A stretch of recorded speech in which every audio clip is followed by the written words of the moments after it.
So we're going to be doing an unboxing. Got two packages today. I'm pretty sure I know what they are. It's not Christmas stuff.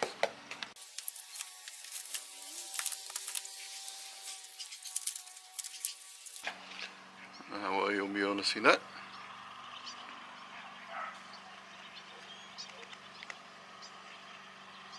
There you go. It's an 82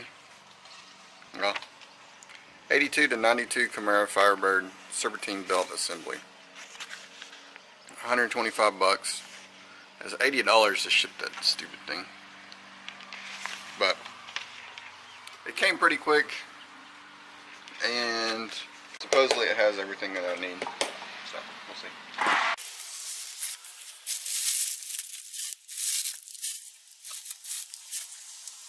So kind of looking at how dirty everything is, I'm just going to move this to the backyard. So I'll get back with you. Alright. So, it does come with a belt. I'm honestly kind of shocked about that. And it's really not horrible condition.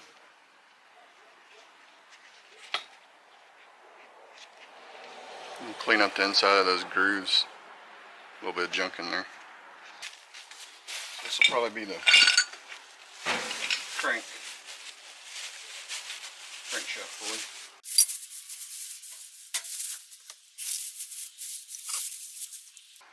Which all this stuff I'm going to sandblast and paint. I don't know if I'm going to powder coat it or not. I might powder coat it, I don't know.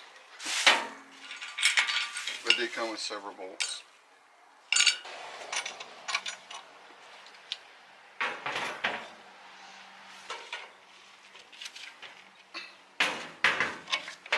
Here's the power steering pump. It actually sounds pretty smooth. The alternator. I'll go with that.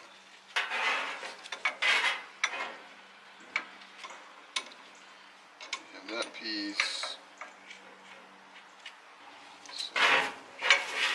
So I might ask him about that.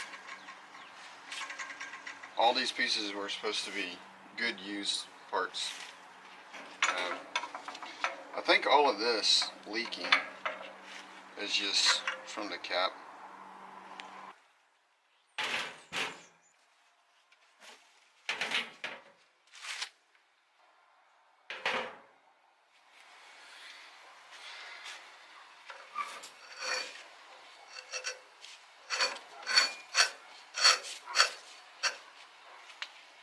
Alright, so here's the water pump. These water pumps are fairly cheap, so this one's pretty rusty and all that, so I'll probably just keep this, keep the pulley. Might be the only thing I keep on that. I don't know if the water pump I have will switch over or not, so just kind of something to be aware of. This is your air pump. Basically it just pumps air into your exhaust for emissions. They sell a kit, and I've already bought the kit. It's on the way. It should be here, but basically it just gets rid of this, and it's basically just this pulley right here. Sounds bad. Well,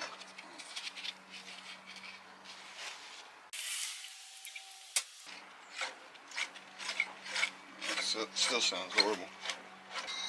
Maybe after some cleaning up, that'll quieten down. Maybe a little shot of oil. That's your belt tensioner. Here's one of the other reasons why I went with this kit. Was because my AC compressor was leaking. But with this AC compressor being open, it's not going to be worth using this again, because all that stuff that's down in there, it'll contaminate your system, and then you get it all charged up and everything, and well, then it's no good anymore. So that's kind of a bummer. Dang it. But this does have kind of a lot of the oxidation from the aluminum, but the brackets and stuff, that's the main thing that I need. Dang it, the two main things I needed was probably not going to be any good. Okay, so not exactly, but this is kind of the setup that it's going to be. The alternator, your power steering pump, water pump, belt tensioner, AC compressor. This is your air pump, but we're going to do away with that and just have a basically like an idler pulley and crankshaft pulley. Basically, I'm going to strip all this stuff down and just clean it up. There's really not much to show. I'll come in with, I might put it in the sandblaster, I don't know. But I'll get most of this stuff off with just a brush, because the main thing I'm concerned about is the bracket. Basically, there's just two brackets. And hopefully all these bolts and stuff is what kind of goes in there. But we'll see once we get to that step. But what I was thinking was, my alternator that I currently have, at idle, it doesn't really want to charge. And it's just it's a small, like 80 amp alternator. And since I'm doing all this other electrical stuff, I wanted to get a bigger alternator. So I figured, well, this came with the kit, and it's I think factory, these are like 100 amps. My AC compressor was leaking, so I needed to get a new AC compressor. Well, so this was included in it, but I can't really use it because it's been open in the back and it's not any good. And so here's the system that I currently have. It's two belts. Here's the alternator. It's got a, oh lordy. It's got a bunch of wires down here. You have this positive wire there, and then I think that's like the exciter coil or something, I don't know. Power steering pump. It's way up under there, and it's kind of hard to get to. So I'll have to see how all this sets up, because as you can see, that bolt right there that goes onto the upper control arm, hopefully that's not going to get in the way. If that gets in the way, then this thing is pretty much all trashed. I'll have to sell this Serpentine belt setup. I bet if you had like a C10 Chevy truck, that Serpentine belt would be no issue. But sticking it in a car this small, with this small engine bay, might be kind of tough. So again, we'll cross that bridge once we get there. I'll probably do this side first, just because it might give us the most trouble. I don't think there'll be much issue over there. And then we'll just take all this stuff out. Remember, I'm doing the dual electric fans. I'm also, have the MSD box we'll be installing. And a lot of people have been sticking it up under here. There's not a lot of room, so we'll see once we get there. Oh, I got my fans in today. Let's go take a peek at that. Alright, so we got a couple Jeg stickers. That's as big as those are at least 5 horsepower each. Here's the dual fan controller. This is supposed to be for the higher amp output fans. So this is the 16820 oops, 16826.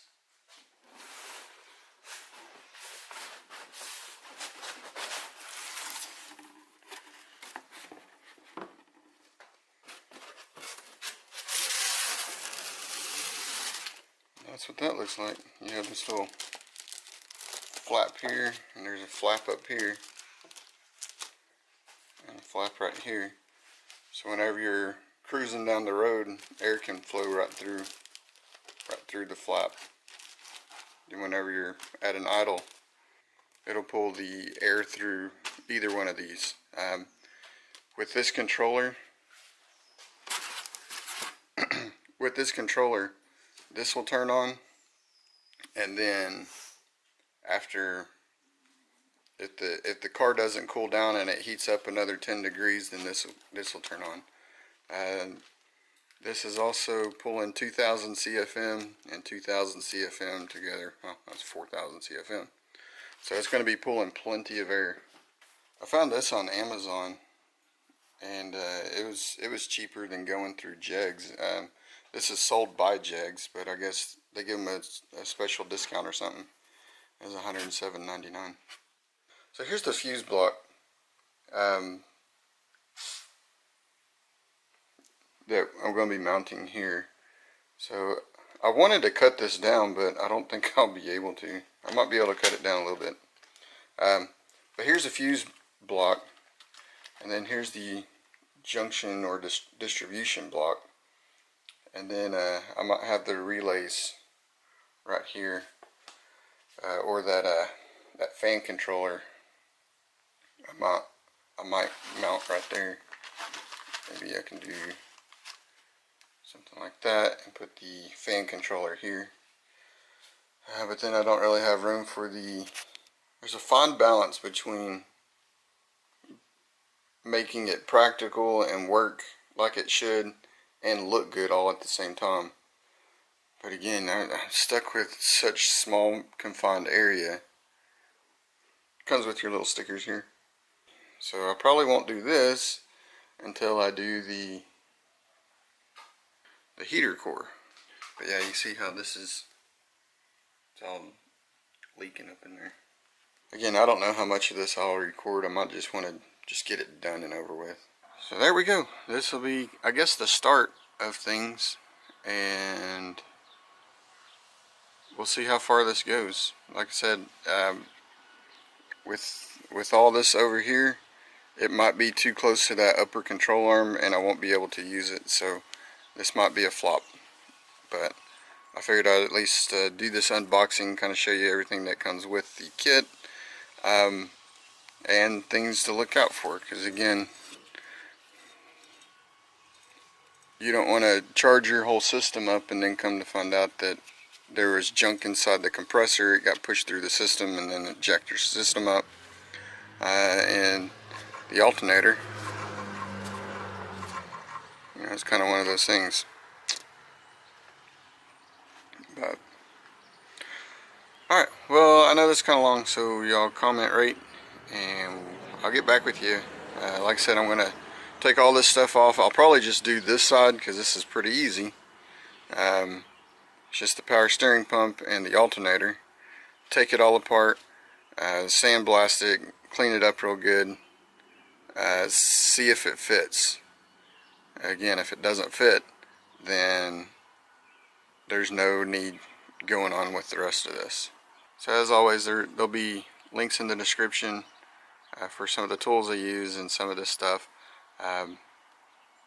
Thanks for watching. Y'all comment, rate, and we'll catch you next time. See ya. Alright, so here's this is going to be it's going to sit in there like that. But this is going to be the bracket for the alternator, and down here is going to be the power steering pump. It goes down here. I cleaned it up in the parts washer to get most of the dirt and grime and grease and oil and stuff off, and then I went through the sandblaster, and then on top of that, it had like some casting marks, and some of them were were pretty big, like probably 1/8 inch or so, 1/16 of an inch. And so I just filed it down just to make it look a little bit nicer. I'm not sure what color I'm going to paint this, and I don't know if I'm going to do, I'm not sure if I'm going to powder coat it or if I'm just going to spray paint it. My oven is kind of small. So here's my oven. Obviously I can take this rack out. It's kind of jammed in there, but anyways, I can take that rack out, but I think it's too big to fit in there. And obviously if I can't fit it in there, then I can't use it. I got a few more parts that came in today. I got some wire loom, and this is going to be the circuit breaker.